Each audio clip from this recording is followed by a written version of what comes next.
दोस्तों, क्या आप टंकाई पद्धति से परिचित हैं? जानते हैं इसके बारे में?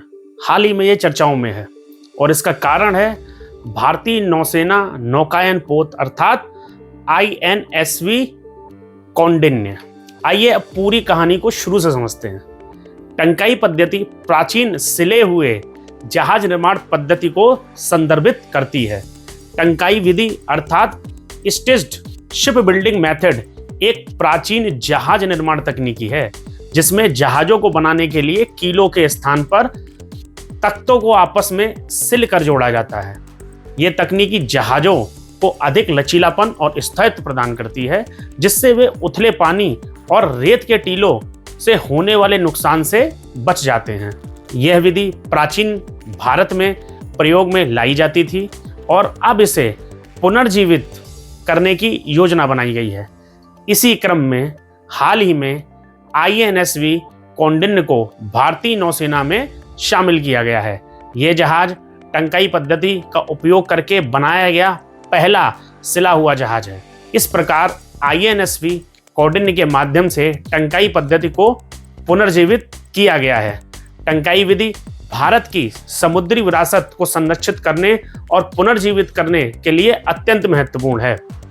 संस्कृति मंत्रालय के द्वारा वित्त पोषित INS कौंडिन्य का निर्माण केरल के कुशल कारीगरों की एक टीम द्वारा सिलाई की इस टंकाई नामक पारंपरिक विधि का उपयोग करके किया गया है और ये अजंता की गुफाओं में देखी गई पेंटिंग में दर्शाए गए 5वीं शताब्दी के जहाज पर आधारित है।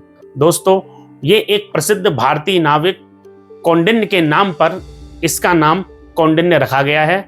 ये प्रथम शताब्दी के भारतीय नाविक थे। ये मेकोंग डेल्टा तक अपने नौकायन के लिए प्रसिद्ध थे। कौंडिन्य के बारे में एक रोचक तथ्य यह भी है कि इन्होंने एक योद्धा रानी सोमा से विवाह किया और उसके उपरांत फुहान साम्राज्य की सह स्थापना की। ये वही साम्राज्य है जिसको आप आधुनिक रूप में कंबोडिया के नाम से जानते हैं। इसकी कहानी वियतनाम और कंबोडिया में उपलब्ध स्रोतों में भी संग्रहित है। ये जहाज संभावित रूप से 2025 के अंत तक प्राचीन व्यापारिक मार्गों का पता लगाते हुए ओमान की ऐतिहासिक यात्रा पर निकलेगा। इसे संस्कृति मंत्रालय, भारतीय सेना और गोवा में स्थित एक जहाज निर्माण कंपनी के बीच किए गए त्रिपक्षीय समझौते के माध्यम से क्रियान्वित किया जाएगा।